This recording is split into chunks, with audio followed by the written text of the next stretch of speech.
തെക്കൻ കേരളത്തിലെ ഏറ്റവും പുതിയ വിവരങ്ങളുമായി ചേരുകയാണ്. ഡാന്, അക്ഷരാർത്ഥത്തിൽ ത്രികോണ പോരാട്ടം നടക്കുന്ന നിരവധി മണ്ഡലങ്ങൾ തെക്കൻ കേരളത്തിലുണ്ട്, സംശയമില്ല. അതാണ് ഇത്തവണത്തെ തെരഞ്ഞെടുപ്പിന്റെ വലിയ പ്രത്യേകതയും. BJP പ്രതീക്ഷയർപ്പിക്കുന്ന കുറഞ്ഞത് 4ഓളം മണ്ഡലങ്ങളെങ്കിലും ഈ മേഖലയിലുണ്ട് എന്ന് വേണം കരുതാൻ. വിജയത്തിലേക്ക് എത്തിക്കുക എന്നുള്ളത് അവരുടെ ബാധ്യതയാണ്. വോട്ടെണ്ണം കൂട്ടുക മാത്രമല്ല ലക്ഷ്യമെന്നും വിജയമാണ് ലക്ഷ്യമെന്നും അവർ ആദ്യം മുതൽ പറയുന്ന പശ്ചാത്തലമുണ്ട്.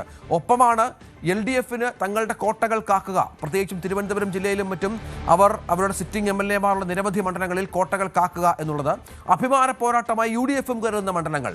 എത്രത്തോളം ആവേശമുണ്ട് ഈ അവസാന ദിവസം?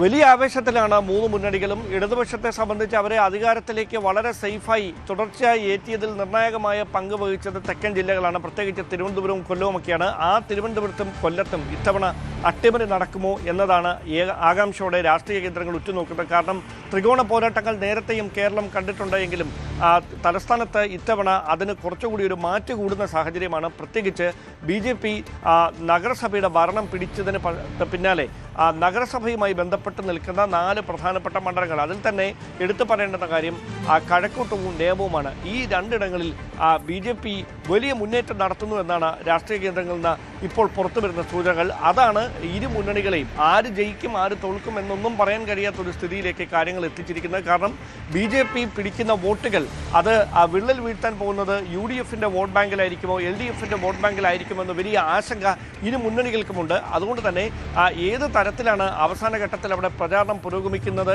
അല്ലെങ്കിൽ പ്രചാരണം പുരോഗമിക്കുമ്പോൾ ആർക്ക് അനുകൂലമായാണ് ആ ട്രെൻഡ് സെറ്റ് ചെയ്യപ്പെടുന്നത് എന്നതിൽ ഇപ്പോഴും ഒരു വ്യക്തമായ ചിത്രം തെളിഞ്ഞിട്ടില്ല. തലസ്ഥാനത്ത് പ്രത്യേകിച്ച് തിരുവനന്തപുരം ജില്ലയിൽ പല മണ്ഡലങ്ങളിലും അത് തന്നെയാണ് സ്ഥിതി. അതേ സമാനമായ ഒരു സാഹചര്യം നിലനിൽക്കുന്ന സ്ഥലമാണ് കാട്ടാക്കട.